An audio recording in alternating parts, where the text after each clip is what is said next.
मी शफीक पटेल, आझाद रिक्षा चालक संघटना संस्थापक अध्यक्ष, मुक्त रिक्षा परवाना, त्यानंतर कल्याणकारी महामंडळ, 50 रुपये प्रतिदिवस दंड, ई रिक्षांना परवानगी, बाईक टॅक्सींना हिरवा कंदील दिला गेलेला आहे. या सर्व गोष्टी पत्रकार बंधू भगिनींनो, मला फक्त एकच बोलायचं आहे की आज मी मागील 14 ते 15 वर्षापासून बघत आहे की प्रत्येक वेळेला रिक्षा चालकाला किंवा रिक्षा चालकाच्या बोकांडी काही ना काही विषय मारले जातात, परंतु एकाही विषयाबाबत सरकारने आमची भूमिका जाणून न घेता आम्हाला अजूनही कोणत्याही प्रकारचा न्याय दिलेला नाहीये. उलट एक विषय संपतो ना संपतो तर दुसरं संकट आमच्यावर लादलं जात आहे. एकनाथ शिंदे हे स्वतः एकेकाळी रिक्षा चालक होते. त्यांना रिक्षा चालकांच्या अडी अडचणी, समस्या, प्रश्न या सर्वांची चांगल्या प्रकारे माहिती असताना सुद्धा त्यांनी आजपर्यंत, आज त्यांना जी काही 2 वर्ष 2.5 वर्ष झाली आणि त्यांचा कार्यकाळ संपायला आलेला आहे, तरी सुद्धा त्यांनी रिक्षा चालकांची कोणत्याही बाबतीत दखल घेतली गेलेली नाहीये. या सर्व विषयांच्या विरोधात महाराष्ट्रभर मागील 2 महिन्यांपासून निवेदनं दिली जात आहेत, आंदोलनं केली जात आहेत, उपोषण केले. माझ्या संघटनेतर्फे मी 1 दिवसीय लाक्षणिक उपोषण केलं, परंतु फक्त आणि फक्त जिल्हाधिकारी कार्यालय तिथे जिल्हाधिकाऱ्यांना भेटायचं, ते म्हणतात ठीक आहे तुमचं निवेदन, तुमचं पत्र आम्ही शासनाला पाठवू. याच्याशिवाय याच्या वर्षी काही कारवाई होत नाही.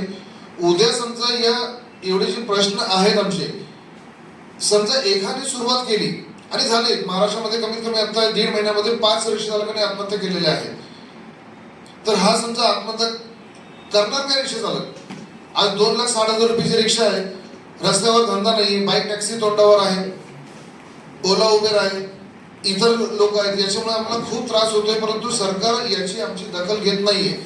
तर माजी मुख्यमंत्र्यांना एकनाथ शिंदेना काही काळ बाकी आहे, आचारसंहिता लागू होण्याच्या अगोदर त्यांनी आपल्या ज्या घोषणा त्यांनी केलेल्या आहेत त्या घोषणांची अंमलबजावणी करावी व रिक्षा चालकांसह सर्व वाहन चालकांना न्याय मिळवून द्यावा, ही आपल्याला विनंती करतो एकनाथ शिंदे साहेब. अन्यथा जसं माझे सहकारी बोलले की येणाऱ्या काळामध्ये तुम्हाला आम्ही तुमची जागा दाखवून देऊ आणि नागरिक पण याची जागा दाखवून देतील, आणि कोणी समजा काही आत्महत्या झाली किंवा कोणाची जीवितहानी झाली, काही झाली, याला जबाबदार फक्त आणि फक्त हे त्रिशुंडी सरकार असणार आहे.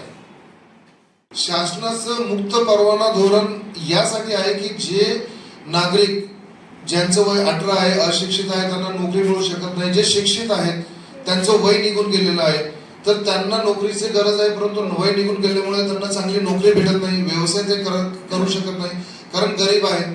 तर यासाठी शासनाने ही योजना, ही स्कीम चालू केली होती, परंतु याचा फायदा चुकीच्या पद्धतीने होत आहे आणि त्याचा गैरवापर केला जात आहे. 2016-17 मध्ये यांनी मुक्त परवानाची याची सुरुवात केली. त्यावेळेला अंदाजे 40 ते 50 हजार रिक्षा चालक होते ज्यांना खरंच गरज होती रिक्षाची, त्यांच्या स्वतःच्या नावाच्या परमिटची. परंतु जसजसा वेळ गेला त्यानंतर बाहेरगावून परगावी येणारी परप्रांतीय लोक ज्यांना 2 वर्ष पण झालेली नाहीत, परंतु शासनाकडून भ्रष्टाचार करून 15 वर्षाचा रहिवासी दाखला, पोलीस इन्क्वायरी सर्टिफिकेट व इतर कायदेशीर कागदपत्रांची पूर्तता करून दिल्यानंतर प्रशासन म्हणजेच RTO त्यांना परवाना द्यायला सुरुवात केली. पुण्यातील प्रत्येक संघटनेने सहभाग घेऊन वेळोवेळी पाठपुरावा केलेला आहे, परंतु कुठलंही सहमती कुणीही त्याच्यामध्ये आम्हाला पारदर्शक दिली नाही. म्हणून पुणे शहरातील सर्व रिक्षा संघटना एकत्र मिळून पुणे जिल्हा रिक्षा चालक मालक कृती समिती या नावाने आम्ही दिनांक 5 जुलै 2024 रोजी 1 दिवसीय रिक्षा बंद आंदोलन पुकारत आहे. कुठल्याही प्रकारची माहिती न देता, कुठल्याही प्रकारचा हायकोर्टने निकाल दिला त्याच्या आधारे केंद्र सरकारने जो 2017 साली नियम लावलेला आहे, म्हणजे त्यावेळेस 2017 साली काही रिक्षा संघटनांनी त्याच्यावर केस दाखल केली होती, तर त्यावेळेस तो स्टे लागला होता 2017 साली. तर तो स्टे 2024ला म्हणजे मे 17 मे 2024 ला उठवण्यात आला आणि डायरेक्ट त्यांनी 2017 पुढच्या सर्व वाहनांना रोज 50 रुपये फाईन हा त्यांनी चालू केलेला आहे. जरी हा केंद्र सरकारचा नियम आहे, हायकोर्टाने जरी निकाल दिला असेल तर प्रत्येक राज्याला त्याची म्हणजे त्याचा स्वतंत्र त्यांना कारभार करण्याचा अधिकार आहे. त्यामुळं आम्ही मुख्यमंत्र्यांनी देखील ईमेलद्वारे हे निवेदन दिलेलं आहे आणि त्यांनी कुठल्या प्रकारचं गांभीर्य ह्याच्यामध्ये घेतलेलं नाहीये. त्याच्या अनुषंगाने पुण्यातील सर्व रिक्षा संघटना एकत्र आलेल्या आहेत आणि त्यांनी एक दिवसाचा दिनांक 5/6/2024 रोजी एक दिवस लाक्षणिक बंद, रिक्षा बंद पुकारण्यात आलेला आहे. तरी जरी याची कोणी दखल घेतली नाही तर याहीपेक्षा रस्त्यावरची मोठी लढाई सर्व पुण्यातील आम्ही रिक्षा संघटना लढणार आहोत.